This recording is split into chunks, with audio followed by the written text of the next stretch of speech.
सद्बुद्धि, सन्मार्ग और कार्य का संकल्प देना, अडिग रहे विश्वास तुम पर, ऐसा अंतर कर देना। मेरे हृदय में आने में तुम्हें कोई संकोच न हो। हे गुरुदेव, मुझे नज़रों से दूर कभी न होने देना। हे गुरुदेव, मुझे नज़रों से दूर कभी न होने देना। नमस्कार, गायत्री चिंतन धारा में आपका स्वागत है। मित्रों, बीमारियां क्या हैं और इनसे बचा कैसे जाए, इस पर आपने अनेक प्रवचन सुने होंगे। तो फिर कुछ फर्क पड़ा सुनने के बाद? दरअसल बात ऐसी है कि हम दिमाग से नहीं, अपनी आदतों और स्वभाव से काम करते हैं। हमारा सिर्फ इतना कहना होता है कि तबीयत ठीक नहीं है तो ठीक से इलाज कराओ, ज्यादा दिन ऐसा बीमारी को मत टिकाओ। पर ऐसा स्वास्थ्य टिकेगा कितने दिन? यदि आप अपनी आदतें और स्वभाव में बदलाव ला सकें तो आप हमेशा स्वस्थ और प्रसन्न रह सकते हैं। कोई बीमारी नहीं होगी आपको। बीमारी जिसे कहते हैं वो फाइनल प्रोडक्ट है। मूल बात है भीतरी ऊर्जा तंत्र में आई रुकावट। देखो, कुछ बीमारियों का नाम लेना पड़ेगा तो बात आपको समझ में आएगी। एसिडिटी, अनिद्रा, सुस्ती, कब्ज, सिर दर्द, जोड़ों का दर्द, यूरिक एसिड का बढ़ जाना, वायु प्रकोप, हाथ पैर में दर्द, साइटिका, स्पॉन्डिलाइटिस, कोलेस्ट्रॉल का बढ़ना, ब्लड प्रेशर, शुगर का बढ़ जाना, त्वचा में रूखापन आना, चर्म रोग होना, दांतों के रोग होना, बालों का झड़ना, आंखों की कमजोरी है, मोटापा, चिड़चिड़ापन, क्रोध, तुनक मिजाजी, कभी थायराइड बढ़ गया, कभी सूजन आ गई, कभी घाव हो गया, गांठें हो गई, महिलाओं या पुरुषों के रोग हो गए। कितना नाम गिनाओगे? ये सारे जो बीमारियों के नाम गिनाए गए ये तो लक्षण हैं और इनसे आपको तकलीफ हो रही है। ये फाइनल प्रोडक्ट है। असल बात है भीतर की ऊर्जा तंत्र का बिगड़ जाना। डॉक्टर दर्द दूर करता है, कष्ट दूर करता है, वो लक्षणों का इलाज करता है। पर सिस्टम हमने बिगाड़ा है तो सिस्टम हमको ही सुधारना पड़ेगा और इसका बेसिक नॉलेज हमें नहीं है। वरना आप सोचिए, कोई भी अपने ऊर्जा तंत्र को खुद क्यों बिगाड़ेगा? दरअसल हमने अपने बारे में अनेक गलत फहमियां पाल रखी हैं। जैसे एक गलत फहमी है कि मैं शरीर हूं।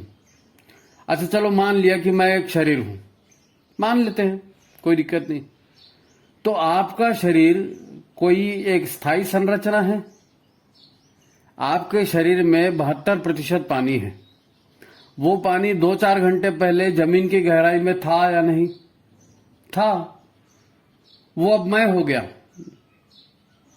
1.5-2 किलो का ये शरीर पैदा हुआ था, अब 60-65 किलो का हो गया। कैसे हो गया? अनाज, सब्जी, बकरा, मछली, जो भी आपने खाया उसके खाने से हुआ ना। वो तो यही मिट्टी में उपजा हुआ प्रोजेक्ट था जो खाया उन्होंने, जो धूप और पानी से मिलकर बना था। आहार बनता काहे से? धूप, पानी, हवा, सूर्य, इसी से तो बनता है। उसी को मिलकर खाया। वो 10% था, वो आज मैं हो गया। वो 72% पानी जो जमीन के नीचे नदी में बह रहा था वो भी मैं हो गया, और ये जो मिट्टी से निकला प्रोजेक्ट ये भी मैं हो गया। अच्छा, आपके लिए प्राणवायु या ऑक्सीजन तो पेड़ पौधों से आ रही है। हमारे फेफड़े तो सिर्फ उसे खून में मिलाकर हमें दे रहे हैं। हमारे और आपके असली फेफड़े तो वो हरी पत्तियां हैं जो पेड़ों पे लगी हैं, वो हैं। तो ये अपना शरीर है। सिर्फ पानी, हवा या आहार भीतर आ रहा है, बाहर जा रहा है, इतना ही नहीं है। रोज करोड़ों करोड़ों कोशिकाएं बन रही हैं, रोज मर रही हैं। ये सब इसी ढांचे में हो रहा है। सोचकर देखो, अगर ये शरीर यानी मैं हूं तो थोड़ी देर पहले आप मिट्टी में थे, थोड़ी देर पहले आप नदी में थे, थोड़ी देर पहले आप पेड़ के पत्तों में थे। और मान ले थे, ठीक है, मान लिया थे, तो थोड़ी देर बाद ये सब बॉडी में रहने वाला माल मसाला, क्या अगर आप एक शरीर है तो इस माल मसाले से आपके शरीर की सीमा तय हो सकती है? अभी तो आप बता सकते हैं मैं 5 फीट का हूं, 6 फीट का हूं। और अगर मिट्टी यहाँ से आ रही है और हवा यहाँ से आ रही है और सूरज यहाँ से आ रहा है और पानी यहाँ से आ रहा है, तो हमारा फैलाव तो यहाँ तक हो गया। तो हमारी सीमा रेखा क्या है शरीर की? वास्तव में हम प्रकृति या पर्यावरण का ही एक सिस्टम मात्र हैं, और वो भी एक ऐसा बड़ा और जटिल सिस्टम है जिसके भीतर हजारों और सिस्टम काम कर रहे हैं। उसमें एक भी सिस्टम खराब हो गया तो 10 तरह की तकलीफें या रुकावट आ सकती हैं, 10 तरह के दर्द आपको पैदा हो सकती है, जिसको बीमारी कहते हैं। हाँ भैया, ये बीमारी हो गई, काहे से? सिस्टम खराब होने से।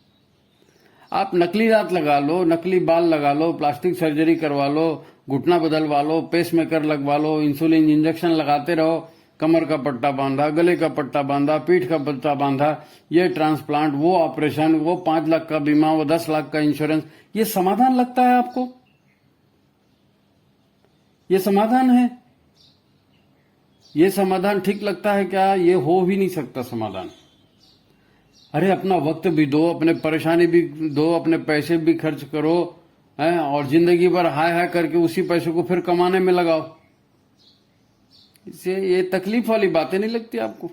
इसी को देखकर कबीरदास ने कहा था, चलती चाकी देख के दिया कबीरा रोए, और 2 पार्टन के बीच में बाकी बचा न कोई। कौन से 2 पार्ट? एक पार्ट वो जो कुदरत का सिस्टम है, प्रकृति का तंत्र है, और एक पार्ट वो जिस पार्ट पर हम चल रहे हैं। कबीरदास जी के 2 पार्ट का मतलब सोच कर देखो। एक तो है ओरिजिनल लाइफ या वास्तविक दुनिया, जिसमें धरती है, पर्वत है, नदियां हैं, सूर्य है, चंद्र है, पेड़ पौधे हैं, सभी जीव जंतु, नगर गांव आदि ये सब आते हैं। ये सब वास्तविक दुनिया है, ये सबसे बड़ा सच है। इसके नियम, इसके चलने का तरीका, ये सब सच। इसकी अपनी कठोर सच्चाइयां हैं। और दूसरी तरफ हमारी एक वर्चुअल लाइफ है, जो हमने या हमारे मन ने हमें दिखाई है, बनाई है। अधिकांश लोग अधिकांश समय वो ही सोचते, देखते और करते रहते हैं जो उनका मन और शरीर उन्हें बताता है। दिक्कत तब आती है जब मन कुछ कहना चाहता है, शरीर से करवाता भी है, परंतु इससे वास्तविक दुनिया के नियम टूटते हैं। मन ने कहा तो शरीर ने कर दिया, मन की बात हो गई वर्चुअल वाली। और वास्तविक दुनिया के नियम जो हैं, नेचर के नियम जो हैं, वो इससे टूट रहे हैं। शरीर में ऊर्जा का प्रवाह खंडित हो रहा है, तो तकलीफ हो रही है, दर्द हो रहा है, अंग काम करना बंद कर देते हैं, ऐसे ही ज्यादा दिन चलता है तो। फिर डॉक्टर लोग बताते हैं अमुक बीमारी है, तमुक बीमारी है, बोल बोल के अपनी दवाइयां बेचते हैं। और उनकी कोशिश ये रहती है कि उनकी व्यवस्थाओं से पेशेंट को आराम मिल जाए, बस। दरअसल आपको वर्चुअल लाइफ या मायावी दुनिया से बाहर आकर वास्तविक दुनिया में जीना होगा। देखो, हमारा जन्म एक वास्तविकता है, पर यहीं से मायावी दुनिया चालू हो जाती है। जैसे हमारा जन्म हुआ तो लोगों ने कहना शुरू कर दिया, तुम्हारा ये नाम है, तुम्हारे माता पिता का ये नाम है, तुम्हारे इतने भाई हैं, तुम्हारी इतनी बहन है, ये चाचा है, ये मामा है, ये तुम्हारी जाति है, ये तुम्हारा धर्म है, ये तुम्हारा खानदान है, ये तुम्हारा देश है। फिर कुछ बड़े हो गए तो ये मेरा पति है, ये मेरी पत्नी है, ये मेरे बच्चे हैं, मेरी प्रॉपर्टी, मेरा बैंक बैलेंस, ये सब मेरा मेरा कर करके हमारे मन ने एक अलग संसार बना लिया, वर्चुअल संसार। अब उस संसार के दायित्व में उलझे हैं हम।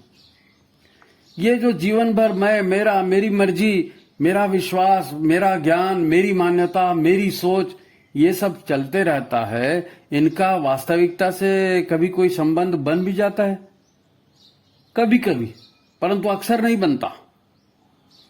और तकलीफ यहीं पर होती है। ईश्वर का सिस्टम वास्तविक सिस्टम है, इसमें सबका पोषण होता है, सबका विकास होता है, सबका भला होता है। इस सिस्टम में चलें तो यही स्व में स्थित होना कहते हैं। ईश्वर हमारा है, हम ईश्वर के हैं, और ईश्वर के सिस्टम के अनुसार चलना मतलब अपनी ओरिजिनल स्थिति में आना, स्व में आना, स्व में स्थित होना, यही स्वास्थ्य है। अगर आपके मन का सिस्टम वास्तविकता से दूर हटा तो तकलीफ इसी से होगी। और वास्तविकता से जितने दूर जाते जाओगे, जितनी विपरीतता बनाते जाओगे, तो वो अलग अलग जगह अलग अलग बीमारी के रूप में शरीर में दर्द को उभारती रहेगी। क्योंकि शरीर का सारा सिस्टम ब्रेक हो रहा है आपकी वर्चुअल दुनिया में, मन की बनाई हुई दुनिया। मन की बनाई हुई दुनिया ईश्वर की बनाई हुई दुनिया से क्लैश कर रही है। दर्द और तकलीफ इसी में है। तो जरा देखिए, सोचिए, व्यवस्था बनाइए। इतना बार बार स्वास्थ्य का बिगड़ जाना ये कोई अच्छी बात नहीं है ना। भगवान की व्यवस्था से तालमेल बनाना है। तो ठीक है, अगर आपको एपिसोड अच्छा लगता है, हमारे कार्यक्रम अच्छे लगते हैं, तो गायत्री चिंतन धारा को लाइक कीजिए, शेयर कीजिए और ज्यादा से ज्यादा लोगों तक इनको पहुंचाइए। तो आज की बात यहीं समाप्त। नमस्कार, धन्यवाद।